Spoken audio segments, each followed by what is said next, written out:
उधर युधिष्ठिर दूर से आवाज लगा रहे हैं, उधर भगवान कन्हैया कह रहे जल्दी करो, बाढ़ चलाओ। अर्जुन कह रहा है निहत्ते पे मैं वार नहीं करूंगा। भगवान कह रहे निहत्ता देखेगा तो तू मार नहीं पाएगा, फिर यही मौका है, मारो। और जैसे ही अर्जुन ने बाण चढ़ाना शुरू किया, एकदम से कर्ण उधर से चिल्लाने लगा, प्रभु रुक जाइए, ये धर्म की बात नहीं है, ये अधर्म की बात है। अधर्म का युद्ध नहीं करो, मेरे पैया को मुझे निकालने दो, उसके बाद युद्ध करो। अब भगवान कन्हैया खड़े होकर के कर्ण से कहने लगे, कर्ण मेरी एक बात सुन। अरे आई तो याद धर्म की, परे अंत समय में आई।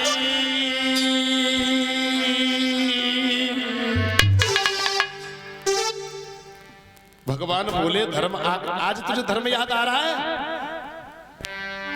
अरे आई तो याद धर्म की, पर अंत समय में आई। और यही याद पहले आई जाती तो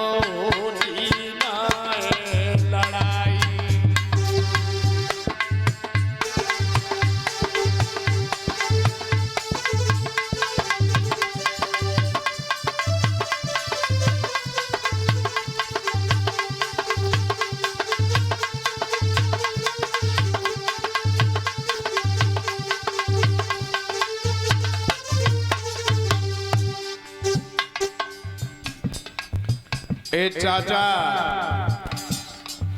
ए ताऊ,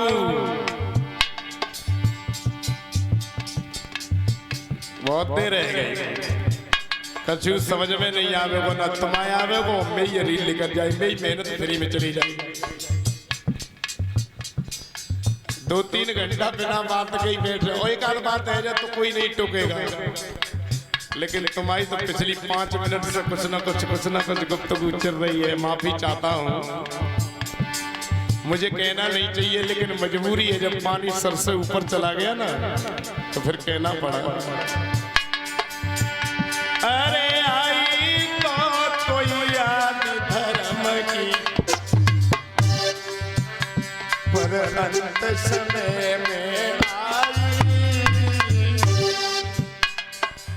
यही याद पहले आए जाती तो लड़ाई।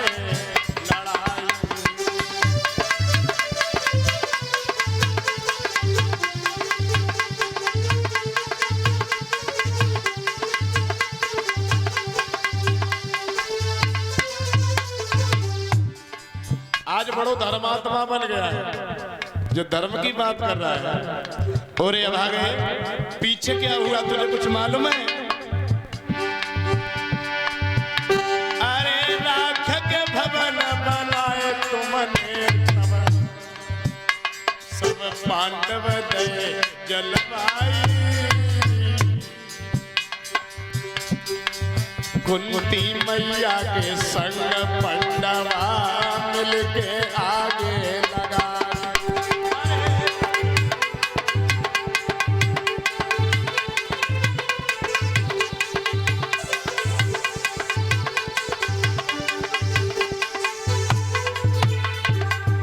पुरानी बात याद करो, जब लाक्षागृह में कुंती सहित 5 भाइयों को जला दिया था, तब तुम्हारा धर्म कहां गया था? भगवान बता रहे बाबिन धर्म का तेरो सोयो, आज जाग गो भाई। यही याद पहले आए जाती तो होती ना है।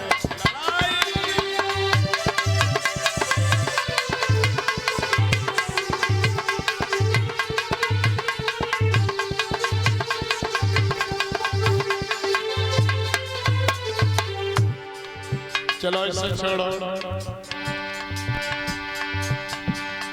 भरी सभा में अंगराग,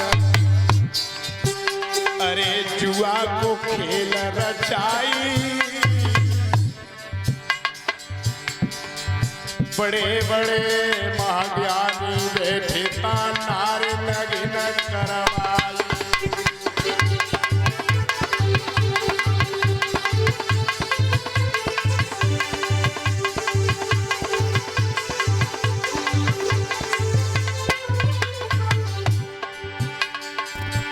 अरे हुकुम का तू शासन लाया,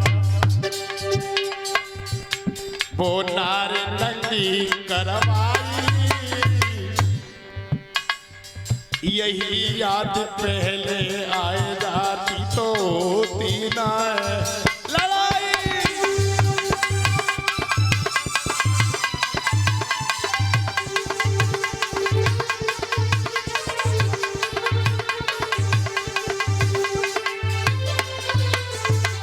द्रौपदी को नंगा करवाया, भरी सभा में कपट के पास से फेंके। उस दिन तुम्हारा धर्म कहाँ गया था? कहीं तेल लेने गया था कि चरने गया था कहीं? है? आज बड़े धर्मात्मा बन गए हो, जो धर्म की बातें दुआई दे रहे हो धर्मात्मा। और सुन ले लला,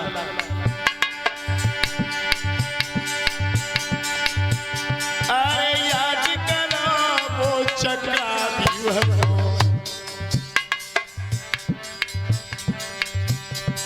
अरे अभिमन्यु हीराबाई।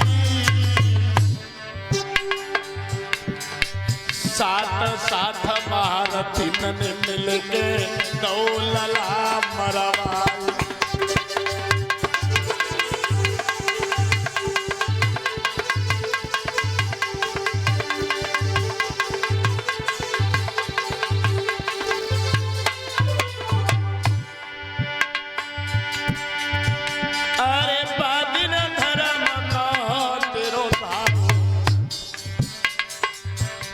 अरे अखिली लला मरवाई।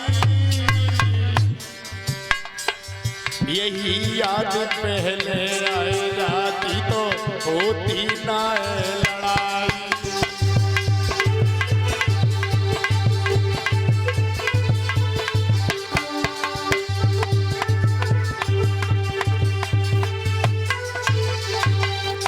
भगवान कहने लगे बड़ी देर आई तो, और सबको आती है कि नहीं आती? सबको आती है। जब धंधा फंस जाए तब पुरानी बातें याद आती कि ऐसो ना ऐसो करते है, ऐसा ना ऐसो है जातो, और सामने वाले को बड़ी दुआई देते करे ये अच्छी बात नहीं है, ऐसा नहीं, ऐसा करो।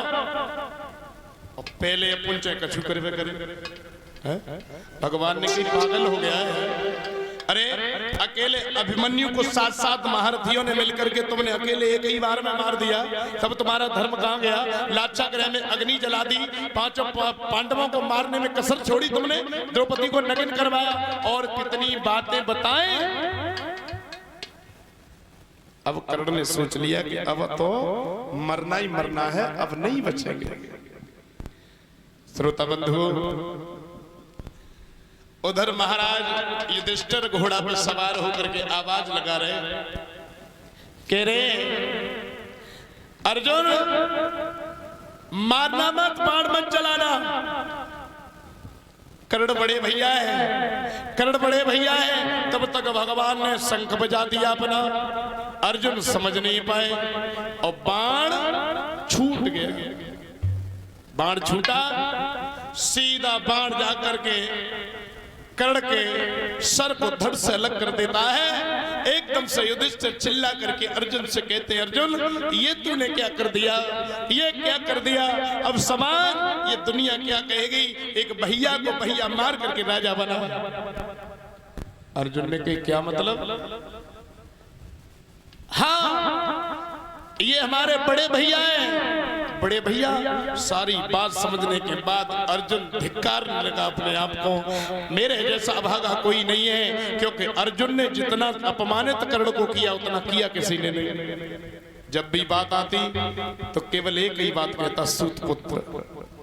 उस समय कर्ण के प्राण, कर्ण के आंसू निकल आते थे, और कर्ण कई मौके पर तो अर्जुन को छोड़ करके चला गया था। कर्ण जानता था मेरा छोटा भाई है, लेकिन आज जब अपने बड़े भैया की असलियत मालूम पड़ी है तो आंखों में आंसू लेकर के खूब रोए। और खूब रो करके महाराज कृष्ण ने उन्हें समझाया कि जो आया है उसे जाना होगा, जो आया है वो जाएगा, आए हैं वो जाएंगे, राजा रंग फकीर, कोई सिंहासन चल चढ़ा और कोई बधे चले जंजीर। दुनिया है, दुनिया में जो आया है वो जाएगा। भाइयों, कर्ण का अंतिम संस्कार हुआ। आखिर में महाभारत के युद्ध को पांडवों ने जीत लिया। पांडव महाभारत के युद्ध को जीतने के बाद युधिष्ठिर राजा बने। आखिर में वो समय आया, कौन सा समय? द्वापर का आखिरी समय और कलयुग का पहला प्रारंभ। तो भगवान कन्हैया ने एक दिन अर्जुन को, युधिष्ठिर को सूचना देने के लिए उधर मैया गांधारी का दिया हुआ श्राप फलने फूलने लगा। गांधारी ने श्राप दिया था, कन्हैया तूने जैसे मेरे कुल को आपस में लड़ झगड़ के मरवाया है, वैसे ही तेरा कुल लड़ झगड़ के मर जाएगा। आपस में सभी युद्धवंशी लड़ने झगड़ने लगे, मरने लगे। भगवान ने सोची यही समय के यहाँ से निकल जाओ। अब पांडवों को कैसे समझाएं कि अब समय बदल रहा है? तो अर्जुन को बुलाया और अर्जुन को बुला करके कही, ये गोपियां और कुछ धन दौलत लेकर के आप जाओ, इनकी रक्षा करना। अब हमारा समय हो गया, हम जा रहे हैं। अर्जुन रोने लगे तो भगवान ने कही, नहीं जाओ, युधिष्ठिर को सारी बातें बताओ, अब परिचय करवाना कलयुग से। अब भगवान गए, भगवान जाकर के जंगल में एक वृक्ष के नीचे पैर पे पैर रखे लेट गए और उधर से जरा नाम का बहेलिया आता है। वो बहेलिया देख रहा है कि पैर में एक पदम है, उस पदम को मृग की आंख समझ के उसने निशाना साधा। मृग में पदम में वो पैर में जाकर के तीर लगा। भगवान हाय हाय की आवाज सुनी तो जरा नाम का बहेलिया आकर के भगवान के चरणों में गिर पड़ा, प्रभु गलती हो गई। भगवान ने कही, गलती नहीं हुई, हकीकत हुआ है। बेटा पुराने जन्म को याद करो, जब तुम बाली थे मैं राम था, तो मैंने तुम्हें छुप करके मारा था, आज तुमने छुप करके हमें मारा है, बदला बराबर हो गया। अब हम अपने धाम को जा रहे हैं, यही हमारी इच्छा थी।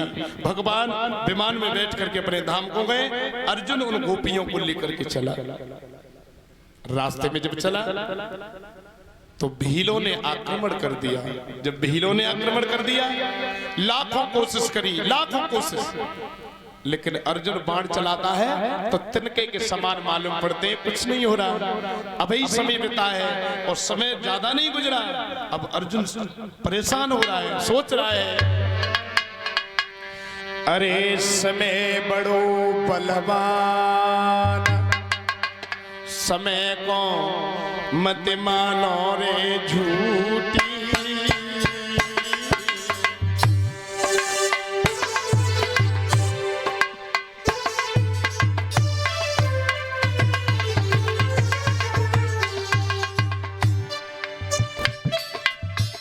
चेक कर रहा हूँ काहे ऊपर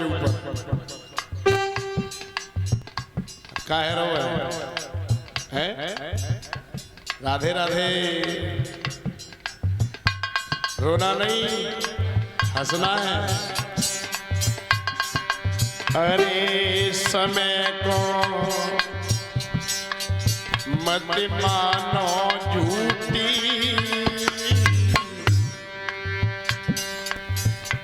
और बेयर जो न बेईमान गोपियां पीलन ने लूटी। अरे बेयर जो न बेईमान गोपियां पीलन ने लूटी।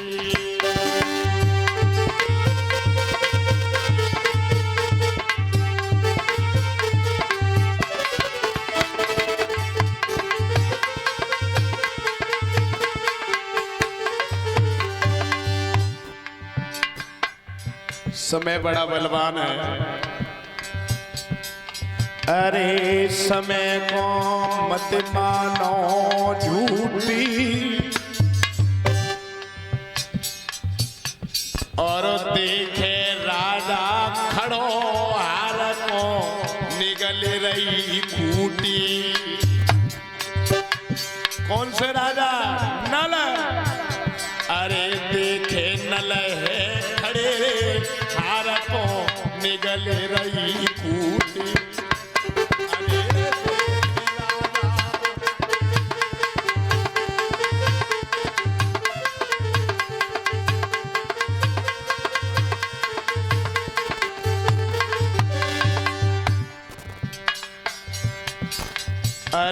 भुजे वह तीतर उड़े धारे। समय बड़ा बलवान होता है। अरे उड़े भुजे वह तीतर उड़े धारे और समय की खातिर हरिचंद्र काशी में बिक पाए। अरे समय की खातिर हरिचंद्र काशी में बिक पाए।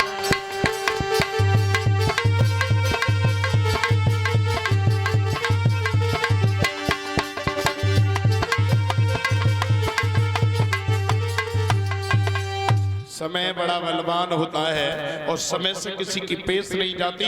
समय जो चाहता है वो होता है और समय किसी का इंतजार नहीं करता।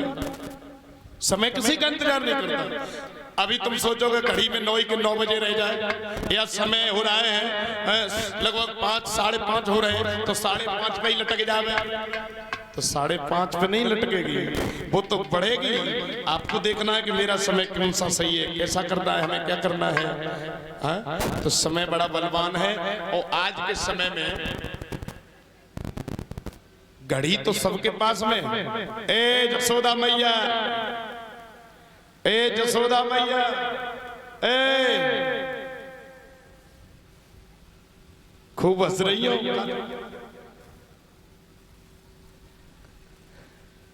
एक इतना तुम ऐसी होगी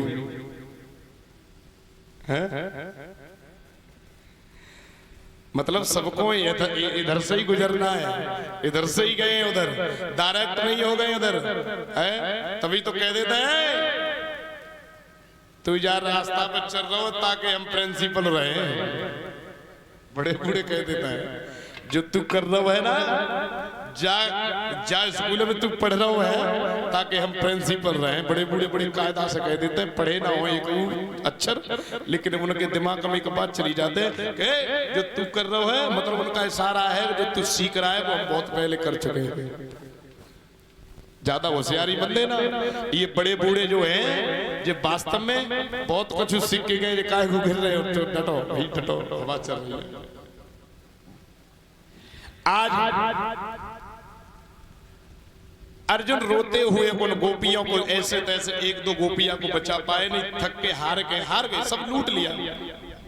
युधिष्ठिर से कही महाराज अब कन्हैया नहीं रहे, अब हम भी नहीं रहेंगे, कृष्ण नहीं रहे, दुनिया को छोड़ के चले गए। कुंती मैया दूर से श्रवण कर रही सुन रही हैं। तो कुंती मैया को उस समय भगवान की ऐसी याद आई कि एकदम से जो आजकल हम तुम कहते हैं हार्ट अटैक हो गया, वही हृदय की गति रुक गई। कुंती मैया ऑन द स्पॉट खत्म हो गई, वही मर गई। भगवान की विरह वेदना कुंती नहीं समझ सकी, क्योंकि दुनिया में सबने सुख मांगा, चैन मांगा, राज्य मांगा, बालक मांगे, औलाद मांगी, लेकिन कुंती ने कहा कन्हैया तू मुझे दुख दे दे। क्या दे दे? दुख। मतलब कि दुख में मैं तेरा नाम का स्मरण करती रहूंगी, तू मेरे साथ रहेगा और इससे ज्यादा मुझे कुछ नहीं चाहिए। तो कुंती ने जीवन में कभी सुख नहीं झेला, सुख नहीं देखा। कुंती ने पूरा जीवन कट गया, कुंती ने सुख नहीं देख पाया। पहले पति की मौत हुई, फिर बच्चों को पाला, मांद्री सती हो गई, आखिर में वनवास हो गया, बेटाओं के पीछे पीछे भटक रही, पूरा परिवार का विनाश हो गया। आखिर में मरते मरते नाती भी मर गए और खुद मर गए। कभी चैन से सुखी जीवन नहीं कुंती ने व्यतीत किया। भैया युधिष्ठिर सहित 5 भाई द्रौपदी हिमालय में तपस्या करने के लिए, शरीर को त्यागने के लिए चले गए। उधर राजा बना गए परीक्षित को, परीक्षित राजा बने। तो शिकार खेलने के लिए जंगल में गए और शिकार खेलने के लिए जंगल में गए हैं महाराज परीक्षित। शिकार तो नहीं मिली लेकिन खुद आंखों की शिकार हो गई। देखा एक गाय चिल्लाती आ रही, रोती आ रही है, पटक रही है, रमा रही है, कह रही है कोई है जो मेरी लाज बचाए।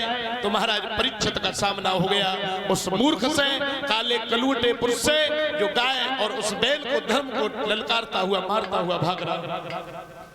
पूछ लिया कौन है? उसने कहा महाराज मुझे कलयुग कहते हैं, मैं कलयुग हूं। धर्म ने बैल के रूप में कहा महाराज मैं धर्म हूं, अब हमारी इस दुनिया में कुछ नहीं चलेगी, अब इसी का राज्य होगा, अब यही चलेगी। दुनिया में अनेकों अधर्म होंगे, काम होंगे, अनेकों गलत काम होंगे, वेश्यावृत्ति होगी, शराबबाजी, जुएबाजी, गुंडागर्दी, अनेकों काम होंगे। पृथ्वी कहने लगी महाराज अब हम ऐसी हालत में कहां जाएंगे। तो परीक्षित ने आगे बढ़ के हाथ में तलवार ली और कहा जिस गाय पर तेरा हाथ उठा है उसी हाथ को मैं काट दूंगा, मार दूंगा। परीक्षित कहने लगा महाराज, वो कलयुग कहने लगा महाराज दुनिया में ऐसी कोई चीज नहीं है जिसमें गुड़ के साथ अपगुड़ के साथ गुड़ ना हो। तो मेरे अपगुड़ तो तुम्हें मालूम हो ही गए, लेकिन गुड़ भी तो सुन लीजिए महाराज।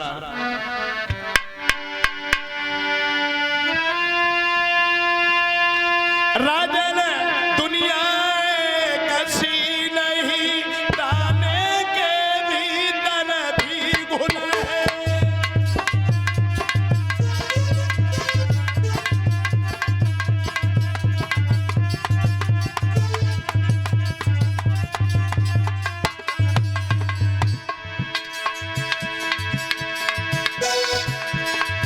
हर एक वस्तु पे गौर करो तो गुण भी है, लब गुण भी है।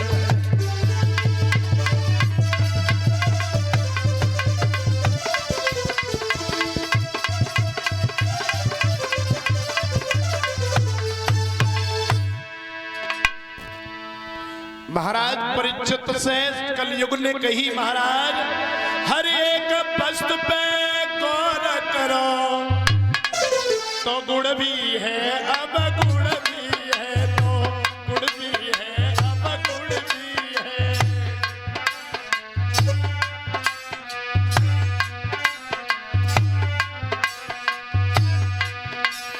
राजन दुनिया एक सी नहीं, दाने के अंदर भी घुन है।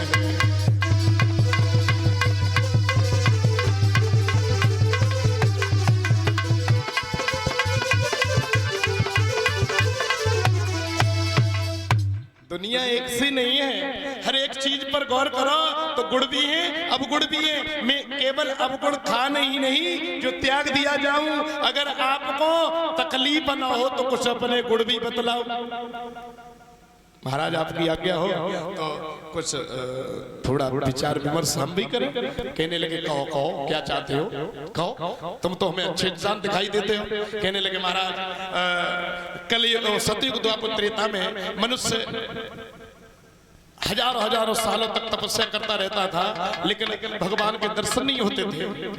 लेकिन मेरे युग में एक बार सच्चे मन से भगवान का नाम लेने के बाद उसका तृण हो जाएगा, उससे भक्ति मिल जाएगी। महाराज